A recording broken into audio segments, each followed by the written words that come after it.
कहानी का शीर्षक है हीरे की खान। अफ्रीका महाद्वीप में हीरों की कई खानों की खोज हो चुकी थी, जहां से बहुतायत में हीरे प्राप्त हुए थे।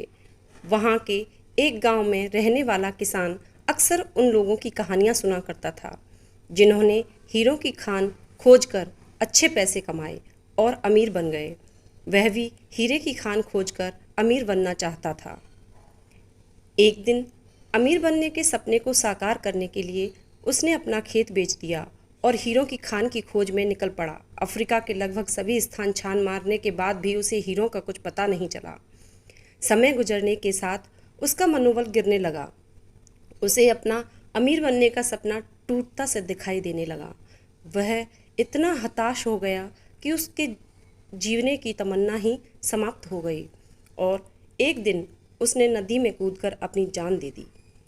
इस दौरान दूसरा किसान, जिसने पहले किसान से उसका खेत खरीदा था, एक दिन उसी खेत के मध्य बहती छोटी नदी पर गया।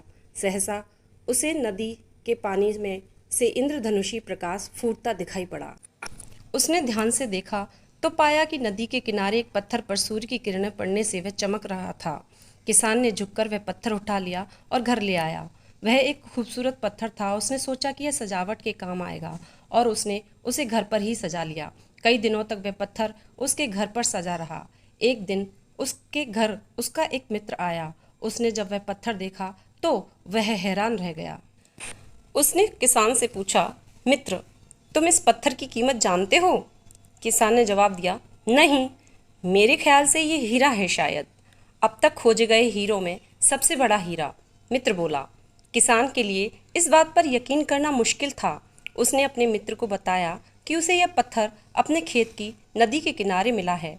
वहाँ ऐसे और भी पत्थर हो सकते हैं। दोनों खेत पहुँचे और वहाँ से कुछ पत्थर नमूने के तौर पर चुन लिए। फिर उन्हें जांच के लिए भेज दिया। जब जांच रिपोर्ट आई तो किसान के मित्र की बात सच निकली। वे पत्थर हीरे ही थे। उस खेत में हीरों का भंडार था। वह उस समय तक खोजी गई सबसे कीमती हीरे की खदान थी। उसका खदान का नाम किम्बले डायमंड माइंस है। दूसरा किसान उस खदान की वजह से माला माल हो गया।